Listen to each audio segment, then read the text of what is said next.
Previdência Social, Sistema Tributário e Segurança Pública foram os principais assuntos do primeiro encontro entre o presidente do Supremo, ministro Dias Toffoli, e o presidente eleito Jair Bolsonaro. As leis que tratam do combate à corrupção, o presidente Jair Bolsonaro, foram frutos de pactos assinados entre os presidentes da República, presidente do Supremo, da Câmara e do Senado. Plenário do Supremo discute se micro e pequenas empresas do Simples Nacional precisam pagar diferenças de ICMS nas transações entre estados. O Brasil tem pouquíssimos incentivos ao empreendedorismo. Esse é um grande incentivo ao empreendedorismo. Encerrado o prazo para a prestação de contas de candidatos que concorreram apenas no primeiro turno. A reprovação impede o candidato eleito de assumir o cargo. Conciliações em processos trabalhistas na segunda instância vão ter impulso na Bahia. Agora, estamos inaugurando o nosso Sejusc de segundo grau na Semana de Conciliação Nacional do CNJ.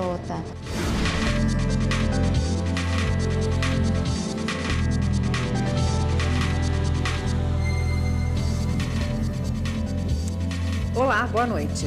Boa noite. O presidente da República eleito esteve no Supremo Tribunal Federal nesta quarta-feira. Foi a primeira visita de Jair Bolsonaro ao STF após as eleições. Entre os assuntos abordados na reunião com o presidente do Supremo e do Conselho Nacional de Justiça, ministro Dias Toffoli, estavam Previdência Social, Sistema Tributário e Segurança Pública. A movimentação no Supremo Tribunal Federal começou logo cedo. Equipes de segurança do STF e do presidente da República eleito fizeram uma vistoria no local do encontro. Do lado de fora, a imprensa aguardava para acompanhar a reunião. Jornalistas, repórteres cinematográficos, fotógrafos e demais profissionais da imprensa tinham que passar por uma revista. Às 10 horas da manhã, Jair Bolsonaro chegou ao STF, acompanhado dos filhos Eduardo, Flávio e Jair Renan, além de integrantes da equipe do futuro governo. A reunião no Salão Nobre do STF durou aproximadamente 10 minutos. Entre os assuntos abordados, Previdência Social, Sistema Tributário e Segurança Pública. O presidente do STF também destacou a importância da independência e harmonia entre os poderes e o combate à corrupção. As leis que tratam do combate à corrupção, o presidente Jair Bolsonaro, foram frutos de pactos assinados entre os presidentes da República, presidente do Supremo, da Câmara e do Senado. E por isso, então, esse diálogo é fundamental, porque estas leis, que antes eram projetos, foram aprovadas e transformaram o Brasil. E da nossa parte, nós estamos abertos a discutir um novo pacto republicano que enfrente esses três desafios. Jair Bolsonaro destacou a ação conjunta entre os três poderes e a busca pelo êxito nas ações tomadas pelo governo para solucionar os problemas enfrentados pelo país. Pode ter certeza, Vossa Excelência, que muitas vezes, antes de tomar iniciativa, o procurarei para que a gente possa aperfeiçoar essa ideia e ela, de forma mais harmônica, siga o seu curso nacional dentro do parlamento. Ao final do encontro, o ministro Dias Toffoli presenteou Jair Bolsonaro com uma edição comemorativa dos 30 anos da Constituição Federal e um livro sobre todo o processo da Constituinte. E o presidente eleito também esteve no Superior Tribunal de Justiça. O presidente do Superior Tribunal de Justiça, ministro João Otávio de Noronha, recebeu para um almoço o presidente eleito Jair Bolsonaro e o juiz Sérgio Moro, futuro ministro da Justiça. Na saída, disse ter ficado honrado com o convite e elogiou o encontro que durou quase 2 horas. Como bom mineiro, uma conversa muito bacana. Conversamos questões profissionais e também amenidades. Questionado sobre o reajuste do judiciário, o presidente da República eleito respondeu que ainda não tem nada definido. Vamos esperar aqui o que vai decidir o Senado para poder dar nossa opinião. Pedido de vista suspende o julgamento que discute no Supremo se micro e pequenas empresas do Simples Nacional precisam pagar diferenças de ICMS nas transações entre estados. A repórter Carla Lucena acompanhou e ao vivo tem os detalhes. Oi, Carla. Boa noite. Oi, Oi, William, boa noite para você, boa noite a todos. E olha só, este é um recurso que foi apresentado questionando leis estaduais do Rio Grande do Sul que determinam o pagamento da diferença do ICMS, que é o Imposto sobre Circulação de Mercadorias e Serviços de empresas que optam pelo Simples Nacional, um sistema voltado para as micro e pequenas empresas. Essa cobrança ela ocorre quando as empresas adquirem mercadorias de outros estados. Esse julgamento ele não foi concluído na sessão de hoje porque o ministro Gilmar Mendes pediu para analisar melhor este caso. Vamos então acompanhar na reportagem o que aconteceu até agora neste julgamento. O principal argumento contrário à cobrança do diferencial de alíquotas do ICMS é que as micro e pequenas empresas do Simples Nacional teriam, nesses casos, um custo adicional. É uma regra de exclusão de tributação que visa proteger o quê? Um ambiente de negócios que permitam que as pequenas famílias desse país, as microempresas, aqueles que com suor carregam seus recursos a empreendimentos arriscadíssimos. Por outro lado, o estado do Rio Grande do Sul alega que o recolhimento desse tributo previne a guerra fiscal. Há, efetivamente, um sentido e um objetivo muito claro nessa alíquota interestadual, nesse diferencial, que é o de preservar o mercado interno. E isso vai mais além. Prevê, impede, evita a chamada guerra fiscal. O Simples Nacional foi criado em 2006 por meio de lei complementar federal. Funciona como regime compartilhado de arrecadação, cobrança e fiscalização de tributos. Esse sistema é destinado às micro e pequenas empresas. Hoje, mais de 500 mil empresas adotam o Simples Nacional em todo o país. No STF, o ministro Edson Fachin disse que as micro e pequenas empresas devem pagar o diferencial de alíquotas de ICMS de mercadoria que entram no Estado. E ainda que a adesão ao Simples é opcional.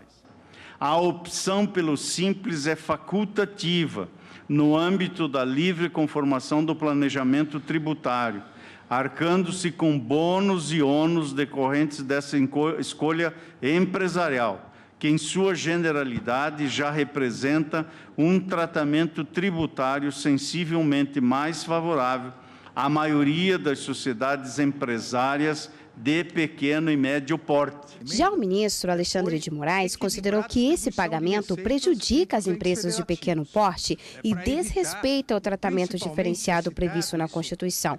Ele foi acompanhado pelos ministros Luiz Roberto Barroso, Ricardo Lewandowski e Carmen Lúcia. O Brasil tem pouquíssimos incentivos ao empreendedorismo. Esse é um grande incentivo ao empreendedorismo, à pequena, pequena empresa que gera empregos, e é exatamente o que parece que nós estamos precisando no momento. Cria um regime jurídico desfavorável para as empresas de pequeno porte e as empresas e as microempresas.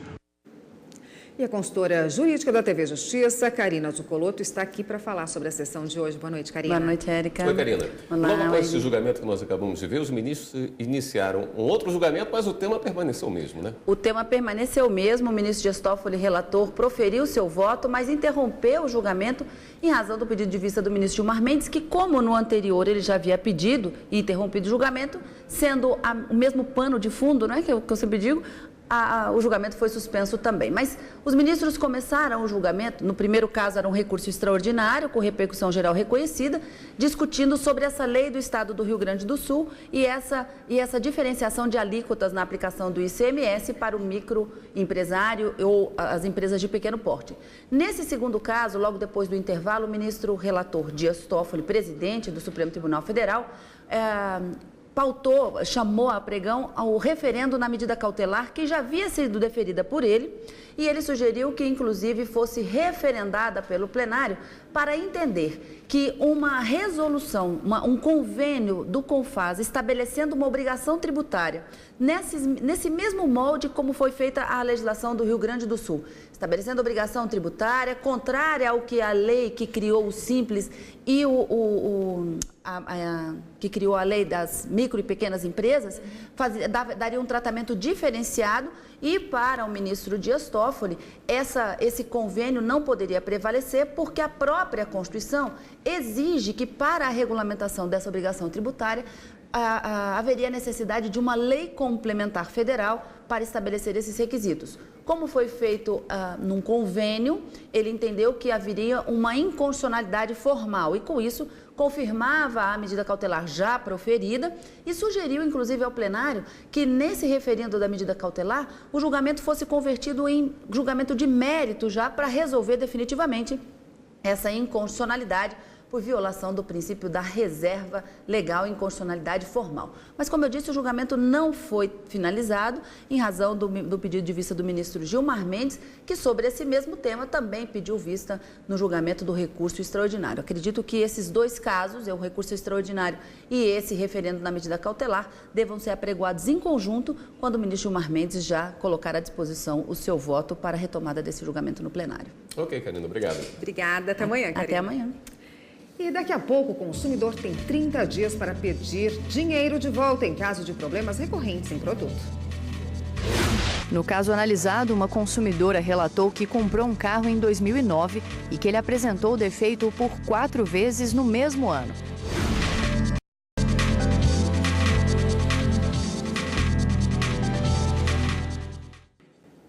O Superior Tribunal Militar manteve a condenação de um tenente reformado da Aeronáutica acusado de fraudar mais de 4 milhões de reais. Durante 28 anos, ele recebeu o benefício do auxílio invalidez da administração pública, mas continuava trabalhando como médico em instituições privadas. O militar ingressou na Força Aérea em 1985 como tenente médico temporário. 3 anos depois, foi considerado incapaz para exercer o serviço de forma definitiva e foi desligado da instituição. Conforme denúncia apresentada pelo Ministério Público Militar, o tenente induziu a administração pública a erro, já que anualmente assinava uma declaração em que afirmava não exercer nenhuma atividade remunerada, porém continuava trabalhando regularmente na iniciativa privada. O militar foi condenado em primeira instância pelo crime de estelionato, previsto no artigo 251 do Código Penal Militar. A defesa alegou que em 2010 o tenente se comprometeu a ressarcir ao erário as quantias recebidas e solicitou uma perícia contábil para confirmar os valores a serem pagos. Também apresentou um documento de reconhecimento da dívida assinado por ele e que autorizava o desconto dos valores em folha de pagamento. O relator do processo, ministro Francisco Joseli Parente Camelo, argumentou que, devido ao acentuado valor do desfalque aos cofres públicos, não era possível a absolvição do réu. No entanto, julgou procedente reformar a sentença de primeira instância, de 3 anos de prisão a ser cumprida em regime aberto, para 2 anos de reclusão, com o benefício do sursis. Em função de ele ter falado, então, que queria ressarcir, que ele pediu o cancelamento antes da ação penal, voluntariamente, o meu voto vai ser pela pena mínima, de 2 anos. O revisor do processo, ministro Péricles Aurélio Lima de Queiroz, divergiu do ministro relator, sugerindo, inclusive, que após o trânsito em julgado da sentença, o processo fosse enviado ao Ministério Público Militar para uma representação de perda de posto e patente. Teve 28 anos para perceber que o que ele recebia estava errado? O médico, na minha modesta compreensão, uma reiteração de uma conduta fraudulenta, que é receber na nação o que não é devido. Por fim, prevaleceu o voto do ministro relator, que reformou a sentença de primeira instância, aplicando a pena base no mínimo legal, de 2 anos de reclusão, com o benefício do sursis. Comprar um produto, chegar em casa e perceber que ele não funciona direito é um grande transtorno. E muitas vezes é difícil conseguir a substituição na loja, por exemplo. Não raro, a única alternativa é acionar a rede técnica autorizada para resolver o problema. Em recente decisão, o Superior Tribunal de Justiça garantiu o prazo de 30 dias para que o consumidor peça de volta o dinheiro dele, caso haja manifestações repetidas de defeito em algum produto. No caso analisado, uma consumidora relatou que comprou um carro em 2009 e que ele apresentou defeito por 4 vezes no mesmo ano. Segundo ela, após ir para o conserto pela 4ª vez, O veículo foi disponibilizado para retirada em uma data que ultrapassaria o prazo de 30 dias previsto no Código de Defesa do Consumidor para que os fornecedores corrijam os vícios dos produtos e o consumidor possa escolher uma das alternativas previstas na lei para reparação do dano. O Tribunal de Justiça do Ceará manteve a sentença de primeiro grau que condenou as empresas à devolução integral do valor pago pelo carro. Na defesa, a concessionária e a montadora alegaram que os reparos foram feitos dentro do prazo legal e que, por esse motivo, a restituição total do valor seria indevida. As empresas recorreram ao Superior Tribunal de Justiça. A relatora do caso, ministra Nancy Andrighi, afirmou que o prazo máximo de 30 dias para saneamento do vício do produto deve ser contado desde a primeira manifestação do defeito até o efetivo reparo, sem interrupção ou suspensão. A relatora destacou ainda que não se pode admitir que o consumidor suporte o ônus de ter adquirido produto defeituoso, tendo que ficar sem o bem várias vezes para conserto. Todos os ministros da terceira turma seguiram o voto da relatora, mantendo a condenação da concessionária e da montadora à devolução integral do valor pago pelo veículo. Encerrado o prazo para a prestação de contas de candidatos que concorreram apenas no primeiro turno. A novidade nesse ano foi a digitalização de notas fiscais e comprovantes de pagamento, recebimento e transferência. O envio dos documentos físicos, como era até 2016, não existe mais. As cópias digitalizadas podem ser consultadas pelo eleitor na internet. Cada prestação de contas gera automaticamente a abertura de um processo. Um magistrado assume a relatoria e o Ministério Público contribui com um parecer. Isso acontece tanto nos TREs quanto aqui no Tribunal Superior Eleitoral, responsável pelas campanhas presidenciais. Essas contas podem ser aceitas ou rejeitadas. A reprovação impede o candidato eleito de assumir o cargo. Quem deveria ter apresentado a prestação de contas até 6 de novembro e não apresentou, ainda terá uma última chance. Nós vamos informar a autoridade judicial dessa inadimplência. Essa autoridade judicial vai encaminhar uma notificação para esses candidatos inadimplentes para que eles tenham a oportunidade de apresentar essas contas, de se manifestarem em até 72 horas. Candidatos eleitos que não prestam contas não podem ser diplomados, mas mesmo quem não foi eleito também pode se complicar com a justiça. A ausência de quitação eleitoral ela implica consequências, não pode tirar passaporte, não pode assumir um cargo público, tem uma série de consequências para ele. Candidatos que disputaram o segundo turno ainda têm até o dia 17 de novembro para prestar contas à Justiça Eleitoral. Tecnologia a serviço da Justiça. O Tribunal de Justiça de Minas Gerais julgou 288 recursos por meio totalmente virtual. A tecnologia da informação foi usada com a finalidade de identificar e separar recursos semelhantes, já decididos em tribunais superiores, como o Superior Tribunal de Justiça e Supremo Tribunal Federal. A máquina identifica os recursos iguais e procede o julgamento em questão de segundos. As ferramentas denominadas Radar e Ágil, que fazem a busca e seleção dos processos similares, foram desenvolvidas pelo próprio Tribunal de Justiça como uma funcionalidade do sistema TEMES, já utilizado pela instituição. O uso da inteligência artificial representa avanços não só para a celeridade nas decisões, mas também na economia de recursos, sem dispensar a contribuição humana. Para esse julgamento desses 280 recursos, o computador levou menos de um segundo.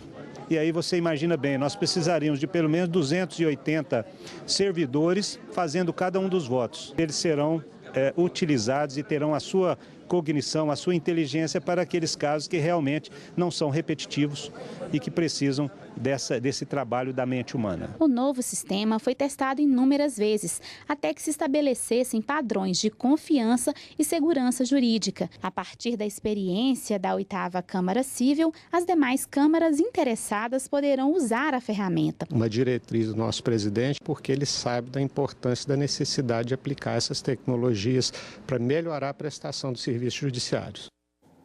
E no próximo bloco, na Semana Nacional da Conciliação, Justiça do Trabalho na Bahia inaugura unidade voltada para processos que estão na segunda instância. Todos os magistrados que vão participar aqui, mas também os servidores que vão atuar como conciliadores foram devidamente treinados.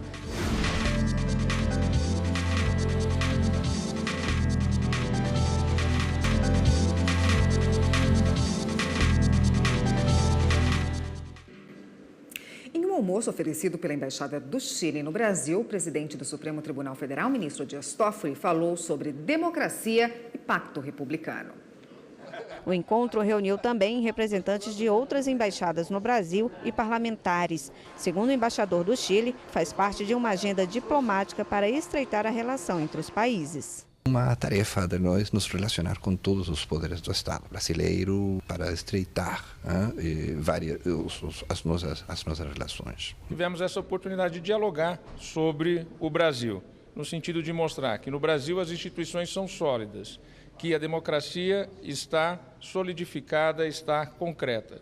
Nós dialogamos aqui também sobre o Pacto Republicano, que é essencial hoje para que os poderes no Brasil concretizem as reformas necessárias e também possa trazer uma maior tranquilidade para toda a região do Cone Sul.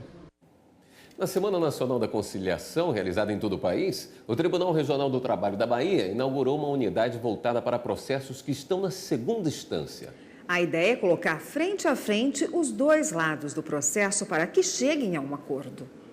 Na abertura do evento, foi inaugurado o Centro de Conciliação de Segundo Grau do TRT da Bahia. Inauguramos o Sejusc de primeiro grau na Semana de Conciliação do CSJT. E agora estamos inaugurando o nosso Sejusc de segundo grau na Semana de Conciliação Nacional do CNJ. Então, como eu já falei ali, é muito importante que a gente tenha um índice de conciliação tão bom quanto aconteceu na abertura do Sejusc 1, que nós batemos vários tribunais até de grande porte e nos de médio porte ficamos em primeiro lugar em todo o Brasil, com o maior número de conciliações, o maior valor de conciliações. Quase alcançamos 100 milhões de acordos em uma semana. Estão marcadas 300 audiências para a nova unidade e a duração estimada de cada uma delas é de 20 minutos. Todos os magistrados que vão participar aqui, mas também os servidores que vão atuar como conciliadores foram devidamente treinados em técnicas de aproximação, em técnicas de mediação e conciliação, de sorte que eles têm, digamos assim, um conjunto de ferramentas para viabilizar a composição das partes a partir de uma perspectiva da cultura da paz. O Sejusc 2 atuará em processos na fase recursal, processos relacionados a acordos globais e também nos chamados precatórios, que são as dívidas de municípios. Estabelecemos alguns parâmetros como sugestão para filtros que sejam realizados, já que nós reconhecidamente temos processos envolvendo empresas que tradicionalmente não conciliam e aqueles processos que estão no segundo grau que o desembargador ou o gabinete verifique que é um processo adequado para se tentar a conciliação. Vamos às últimas notícias, é hora do Giro na Rede.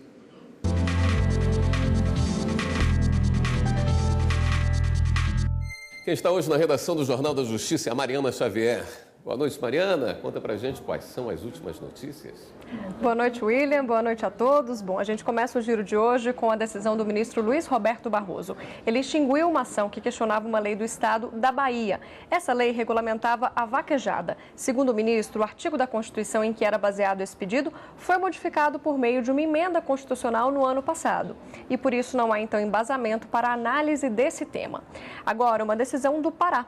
Por suspeita de crime ambiental, a Justiça Federal decidiu enviar para a primeira instância e manter o embargo ao depósito de resíduos sólidos da refinaria Hidroalunorte, que fica em Barbacena. A decisão também determina que a empresa pague multa de R$1 milhão por dia em caso de descumprimento. A refinaria operou com 50% de produção desde março, depois de ter sido denunciada pelo despejo irregular de resíduos em rios e igarapés da região, causando aí um dano ao meio ambiente e à população local. A refinaria disse em nota que vai se manifestar sobre o assunto apenas quando tiver essa decisão em mãos.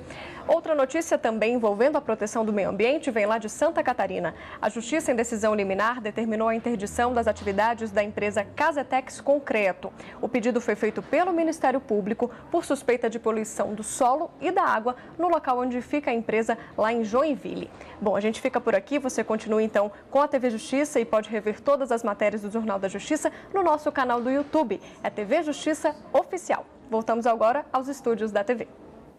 Obrigado, Mariana. O Jornal da Justiça, segunda edição de hoje, fica por aqui. Boa noite para você. Boa noite, a gente se vê novamente amanhã. Até lá.